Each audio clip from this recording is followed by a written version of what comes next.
CNN is able to tell you now that NBA star Kobe Bryant was on board that helicopter and is now dead at the age of 41. Our Christine Brennan is with us now on the phone. So, there you go. All right, we're able to see you. Christine, tell us what you know and how this confirmation was made.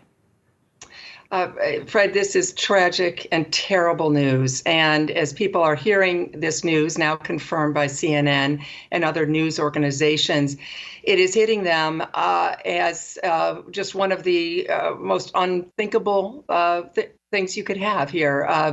CNN has confirmed this news. Kobe Bryant, 41 years old, had retired just a few years ago from the NBA after a stellar career, one of the greatest ever, Hall of Fame. He played only his entire career with one team, the Lakers, and in many ways he was the Los Angeles Lakers. So when you think of Kobe Bryant, it's sports, but it's more than sports. He was a part of our culture, Olympic teams, Hollywood. The father of 4 daughters. So recently he has been seen at women's sporting events, supporting the U.S. women's soccer team, WNBA games with his girls, and all about the empowerment of young women as well. Controversy, of course, allegations of sexual assault many years ago, but he overcame that and has become such a cultural icon and such, not just about sports, but about our culture and a huge piece of Americana. And so that's why this news is absolutely tragic, stunning, and a shocker. I'm sure that as people are listening in and finding out about this, they are as shocked as I was when I heard the news. It's truly awful.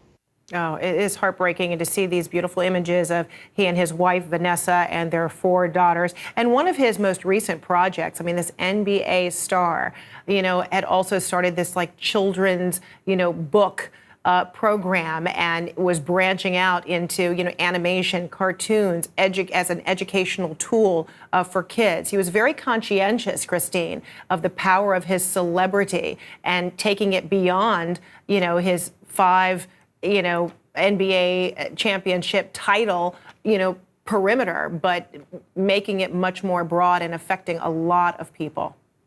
And that is why this news, it would be devastating anyway for anyone to lose their life. Mm-hmm. But then to have it be someone who has left the sports arena and has become part of our lives in so many ways.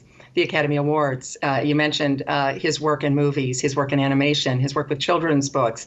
And looking ahead at the age of 41, still very young, looking ahead to a life and a career in all of those facets of media and of working for good. This is a man he came right out of high school, right to the NBA.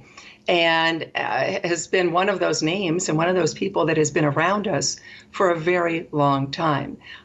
We're in love with athletes on a first name basis, some of the biggest names, and certainly Kobe has always been one of those. And so yes, looking ahead, retired a few years ago from the NBA, but not retired from our lives and not going away. And in fact, being a part of, as I said, as you said too, the culture and entertainment and showing up at the Academy Awards and being at places and big places, a big personality, a person who had so many more things to do. And I think if he had just been a basketball player and just been a great basketball player, that by itself would have made this news, of course, as stunning and as tragic as it is right now. But then because of the promise of what was yet to come and the fact that he would have had another 30, 40 years in the spotlight and was going to embrace those years, it's just, again, it's really, it's awful news. It's terrible. And of course, it's something that I think we're all just coming to grips with right now. Christine, I just watched a documentary last week that involved him and helped you remember what that retirement, that moment was like for him when he walked into the Staples Center and talked about how, appreciative he was of Los Angeles and the Lakers of allowing him to grow up, of teaching him, to be a more giving player, what it was to become a team player. I mean, remarkable that audiences, were just reminded of that yesterday. Talk to me about your memories about how we watched him grow up with this huge responsibility of being a professional athlete and being a rising star, and how he grew and learned about the responsibility, of being a high-profile athlete. Well, you're right. He was a kid when we first heard about him. He's coming out of high school right to the NBA, and we know how hard that is because the players have done it. And LeBron James certainly has done it. Kobe did it, but it's rare, and it's rare that the arc of the story would be so successful and just so majestic. And Kobe did learn. He talked about the mistakes he made. He was a kid. He goes from high school right to the LA Lakers, and a spotlight that New York, LA, maybe Chicago, there's so few places that spotlight burns so brightly. And Kobe embraced it and went right into that.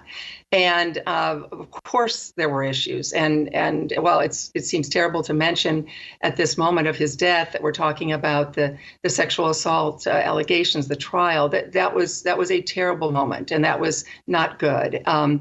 Obviously, I'm not going to sugarcoat that at all. But within those mistakes, there was also learning. And there was also a sense from him, as we saw, as I mentioned a little bit ago with his daughters, of wanting to be a part of showing them this new world for women and opportunities for women and girls.